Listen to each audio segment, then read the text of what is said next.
You're listening to Keeping It 100 with Mel and Bruce, sponsored by the 100 Black Men of Las Vegas. What they see is what they'll be. I'm Mel Tiller, your host. I'm thrilled to be with you. I have a special guest.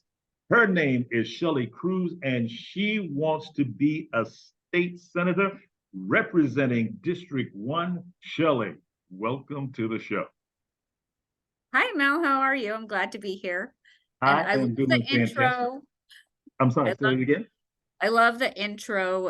If they see it, they will be it, because I'll weave that into our conversation a lot today, because that's where a lot of my work centers around. That is fantastic. It is our motto. As you know, we are a mentoring organization, and it is our goal and our mission and our passion to be a role model for the young kids whom we mentor. And so we do thank you for that. But you want to be a state senator, you want to represent District 1, and you want to take Pat Spearman's place, some big shoes to fill. So tell me, Shelly, why do you want to be a state senator? Absolutely, right? Like, everybody's like, you're crazy. What are you doing? Why are you doing this to yourself? And honestly, it is a calling. Everything I do is service work within our within Nevada. So I actually started as a school teacher. Never in my wildest dreams or nightmares would I want to be a state senator. But I was doing some equity and So diversity. let's back that up a little bit. You're saying that you are a school teacher, and actually you have risen up the ranks. You are now a principal. Yes, I have been leading my school, which is outside of my district, which is nice. So I don't, I don't have any of that conflict of interest there, but I have been leading my school for the last 9 years, and I am right on Pecos and Washington at Rono Elementary. Rono Elementary, and you are the principal there, so you are helping to shape young minds, just as the members of the 100, and you're doing this on a daily basis. So we greatly appreciate that. We want to thank you for that. But tell us why you want to be a state senator. Okay, well, that's actually a good segue. So not only am I shaping young minds, and I don't think I understood this till I was a building principal, you're kind of a community organizer, a mayor. You're in charge at the elementary school level. It's unique because you're in charge of budget, you're in charge of facilities, you're in charge of HR, everything, discipline, right? We'll have to get back to that. I have not had one behavior referral this year. I've done a lot of we've done a lot of work within our community, and we have 0 openings at our school, which is really unheard of at any area in Nevada right now. But working as a school principal, I had noticed that my support staff, which is like our custodians, our office workers, our teacher aides, were all people of color, specifically Black and Latino. And our teachers were Caucasian. And so I worked on a research. I also do social science research. So I was researching across the state of Nevada to ask these paraprofessionals, what we call them, support staff members, why are you not teaching? You could make 3 times as much money. You're already there the same hours. You have years of experience with all those important aspects like classroom management and knowing how schools are run. And I identified 7 barriers to licensure. Mel, what do you think one of the barriers were from support staff members becoming teachers? That's really, and I would think that the biggest barrier would be they didn't think they could do it. So we identified 7. So they did not think they could do that, but we had to break that down. Why exactly do you not think that you can do it? And there was not having the funding, not having the time, not thinking that they were smart enough. Yeah. And trying to navigate that. And so what I found is the research clearly states from the Institute of Labor Economics and other very important big researchers that if we have a teacher that looks like us or has experiences like us by fourth grade, just one, we are about 18% more likely to graduate high school, and those statistics go up to about 24% into enroll in college or go into a career. So What they see is what they'll be. back to what you were saying, Yes. exactly. And so this hit at my heartstring too, because I am a first generation high school graduate. My family didn't go to high school, and they stopped at 8th grade, and they've supported me in my education. And look at me, I'm a principal. I earned my doctorate last year on organizational leadership with Congratulations. Thanks. Yes. With focus on policy for diversifying pathways. And so with this research, there was one piece of policy that I needed to create at the state level. Most of the stuff could be me working with the university systems and creating a change. And some of these weren't even policies. They were just like, this is how we've always done it, type barriers. And there were barriers that didn't really exist that we had in our own mind. So I created a mentoring program for our paraprofessionals on mentoring how to enroll in college, brought college programs to them to do training. And the mentorship program blew up so big that I had to actually hand it over to the Public Education Foundation because I could no longer handle it. So there's hundreds of teachers of color, future teachers of color that are going through that. So anyways, the piece of legislation I wrote was very simple. I wanted to make sure that when people are working their day-to-day jobs, they could do their student teaching. Student teaching is about 16 weeks, and they had to take 16 weeks off of school in order to become a teacher. And guess who can take 16 weeks off? Can you take 16 weeks off work, Mel? No, that's a little tough. I can't. And guess who could take off 16 weeks of school? People that weren't having these barriers, and people that might not be from backgrounds of Black and Latino background. And so what we were doing is we were creating this vicious cycle of students weren't seeing. We knew that research showed that they needed people that look like them, was their race, their ethnicity, their gender. And so we wanted to expose our students to diverse teachers, to reduce bias and create opportunity. And so anyways, that piece of legislation was free. I basically said, can we make it a requirement that that our districts, our schools would allow people to keep their positions within schools and do their student teaching simultaneously? Wow. So that was a free piece of legislation. It was literally, I have an aide in the classroom. That aide would take over the majority of the instruction while the teacher would do what the aide did. It was free. It was easy. We learned that Dr. Easton Brooks, who's the dean at UNR, brought in some research about how pre-service hours determines effectiveness of teachers. And we found these people had 5-10 years of pre-service hours because they were in the schools. So anyways, we passed that law, and I didn't even ask for any money, but at the time, Governor Sisolak gave me about $10 million to see that through.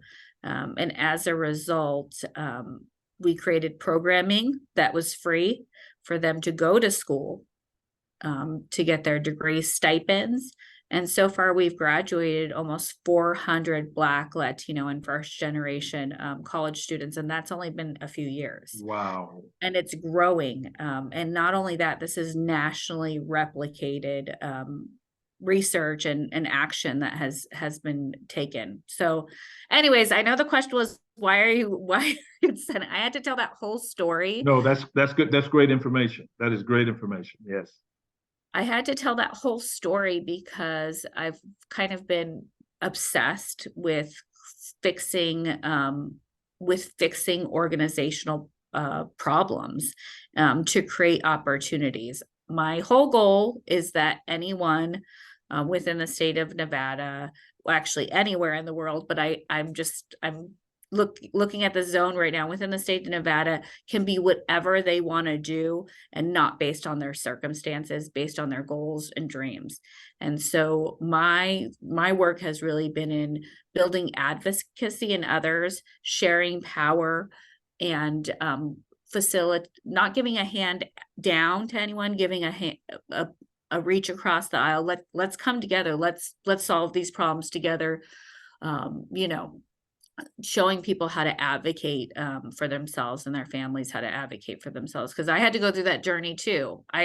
The first time I presented my first law, I was like, oh my God, these people are going to know that I'm a fake, I'm a sham, and I wasn't. I had just as much to bring to the table as they did, but because of my background and, I didn't feel confident enough until I did it. So that was the first law I passed. I continued to pass laws. I just passed a teacher pipeline law where every school within the state of Nevada has a teaching and learning program at their high schools where they have free concurrent enrollment and free college, because we found out these programs were happening in suburban areas and not fixing that diversity pathway program. And that passed. And I got another $10 million from Governor Lombardo. And in the middle of all of that, I also got elected to Board of Regents, and I'm the first ever regent for the Nevada system of higher education that is a Latino ever. Like, we started in 1865. Wow. And I was like, oh, that's why maybe there's so many barriers in colleges for people of color, because we don't have a board that is representative. Now, we do have thankfully 2 Black members on our board, 2 female and male, Regent McMichael, and we have Regent Perkins. And our board is now majority female, about 60-40 there. So we are changing. And so, and I don't think I really don't think people mean to create these barriers. I like to look at it as, we need to bring everybody to the table so we don't have those gaps.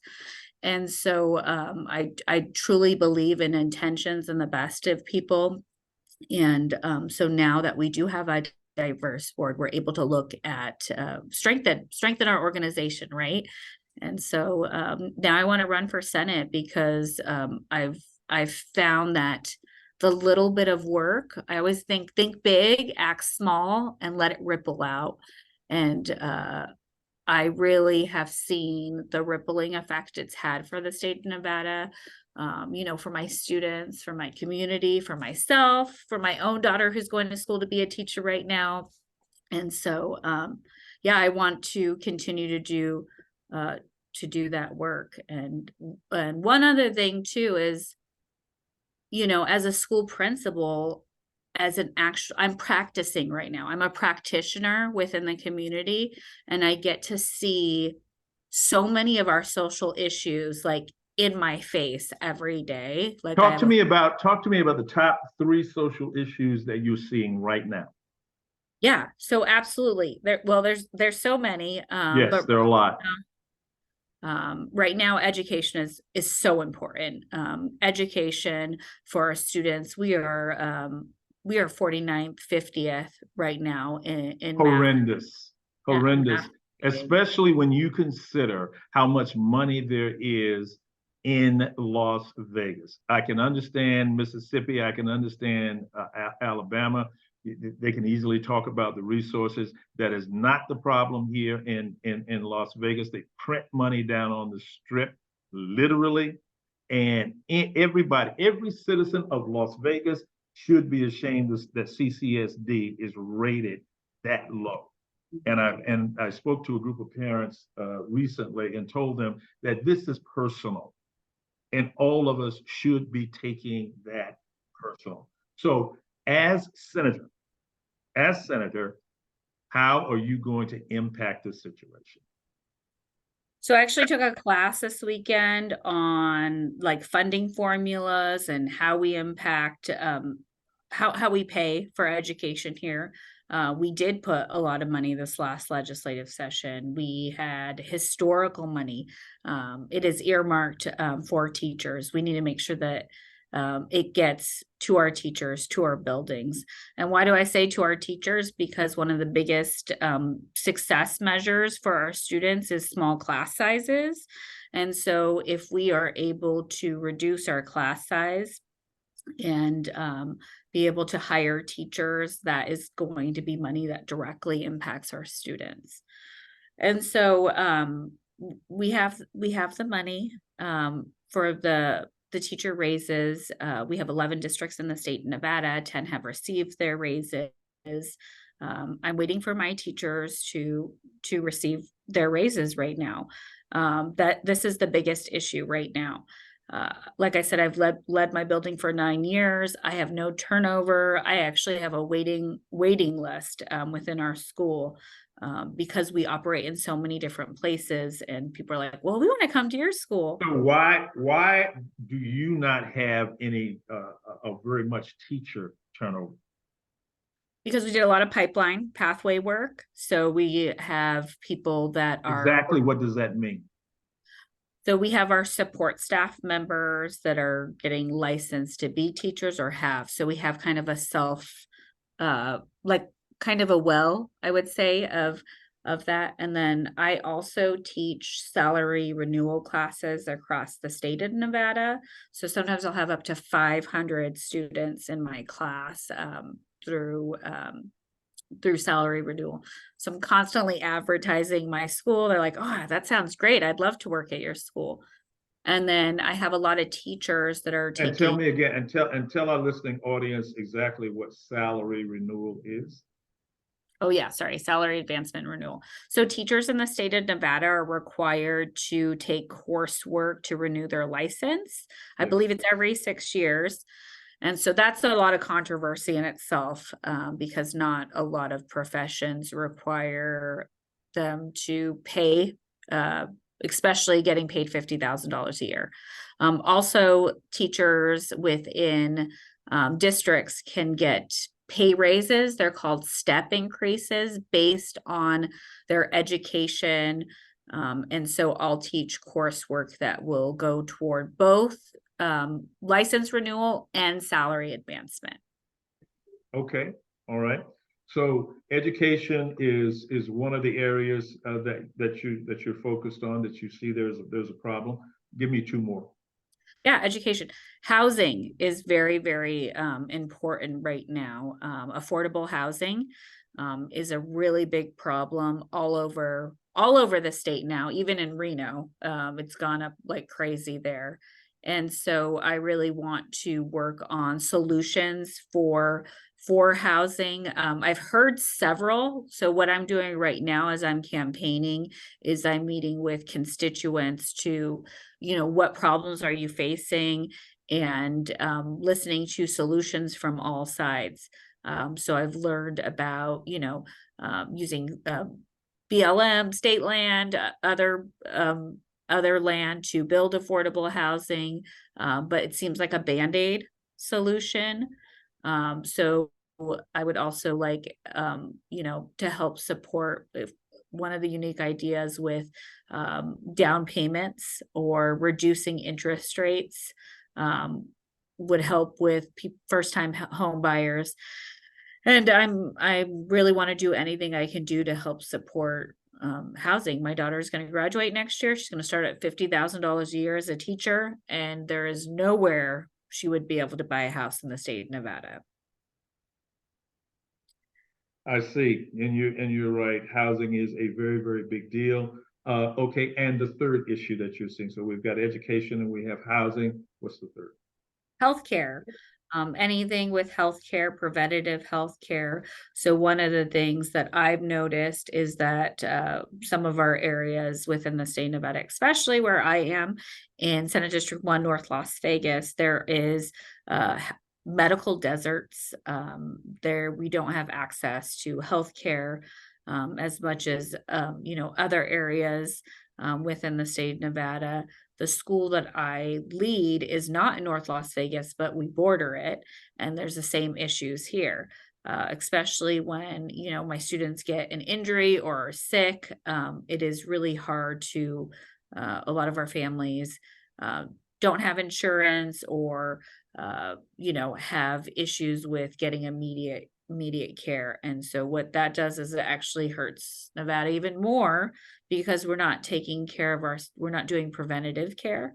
So we're waiting till the issue gets, way too big. I had a friend whose wife was diabetic. She had a sore on her foot and she ignored it because she couldn't afford the health care. And unfortunately, got so big that she passed away. And so that story just really resonates with me because I'm like, it would have been so much more cheaper for inexpensive compared to the cost. And that cost of life is invaluable. I love what you're saying. I realize that we are relatively early in this process. Do you have any individual or organizational endorsements? Yeah, we're very early. Yes. But I have been working my booty off. So one of the things is people are like, Shelly, how can you do all these things? You're in the Air Force, you're the Equal Opportunity Officer for Army and Air. You are in charge of DEI, you do you're a school principal. How are you going to be in the Senate? And my answer is all of these things work in concert for my why, which is creating opportunities. And every day that I'm on either one of those jobs, I am literally educating myself about public issues. I'm creating networking, finding connections so that when someone does have a problem, I'm like, oh, I know the person to talk to, or let's meet. So luckily, since of that, I've been able to build relationships with a lot of people. And so most of the labor unions and most organizations are going to wait until after filing March for endorsements.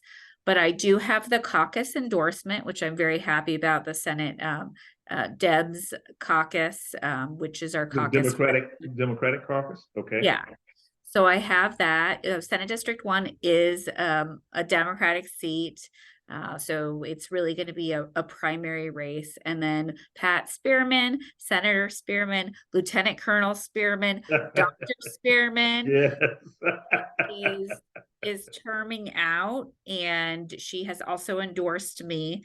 And not only that, really helped me with building some Senate understanding, state understanding of what the issues are, and people within the community. I've lived in the community for 30 years, but I've lived in it as a parent, and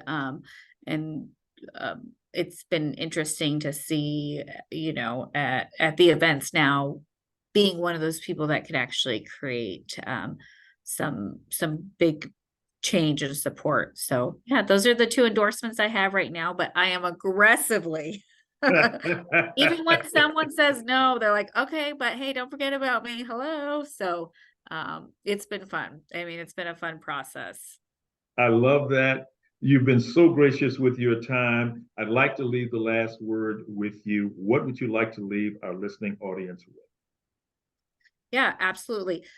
Senate District 1 is in North Las Vegas. I have a lot of energy and a lot of work. My biggest thing that I want to do is I want to bring everybody to the table, our constituents, to help make shared decision making. So if you have an issue that you would like addressed, my website is Shelly for FORNevada.com, and send me a message because I will get back to you. And I'm using it to educate myself to make a better Nevada. So thank you for your time.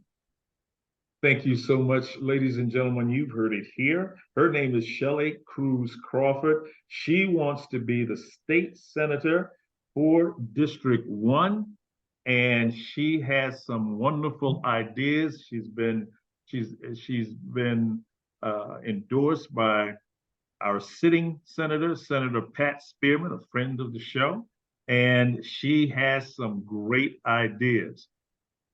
Our program is called Keeping It 100 with Mel and Bruce, sponsored by the 100 Black Men of Las Vegas. What they see is what they'll be. And I'm Mel Tiller, your host.